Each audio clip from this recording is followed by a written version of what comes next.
नमस्कार दोस्तों, मैं अमित आपका स्वागत करता हूं फिर से आज एक नई किताब राष्ट्र असफल क्यों होते हैं। इसके लेखक है दोरोन अज़ेमोग्लू और जेम्स ए रॉबिन्सन। आइए पढ़ते हैं किताब को। इस शानदार किताब को गरीबी का कारण।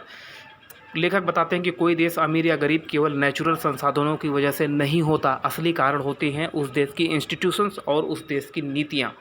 समावेशी बनाम शोषणकारी संस्थाएं, इंक्लूसिव इंस्टीट्यूशन, ये संस्थाएं लोगों को समान अवसर देती है। कानून सबके लिए बराबर होता है, हर कोई मेहनत करके आगे बढ़ सकता है, देश तक की इससे तरक्की कर सकता है क्योंकि इसमें ईमानदारी होती है। शोषणकारी संस्थाएं, एक्सट्रैक्टिव इंस्टीट्यूशंस, यहाँ सत्ता एक छोटे से समूह के हाथ में होती है जो कि दूसरों का लंबे समय तक शोषण करके खुद को समृद्ध करती हैं। ऐसे देश लंबे समय तक पिछड़े रहते हैं।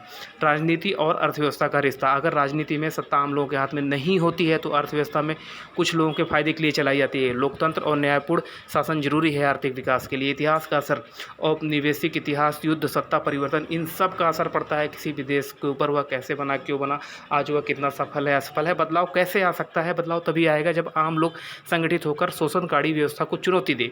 और सुधार सिर्फ बाहर से नहीं, भीतर से आता है। मुख्य संदेश क्या है इस किताब का? देश तभी सफल होते हैं जब उनके पास मजबूत, पारदर्शी और समावेशी संस्थाएं होती हैं। सिर्फ पैसा या विदेशी मदद काफ़ी नहीं होता, व्यवस्था में बदलाव जरूरी है। मैं अमित, मिलता हूँ कल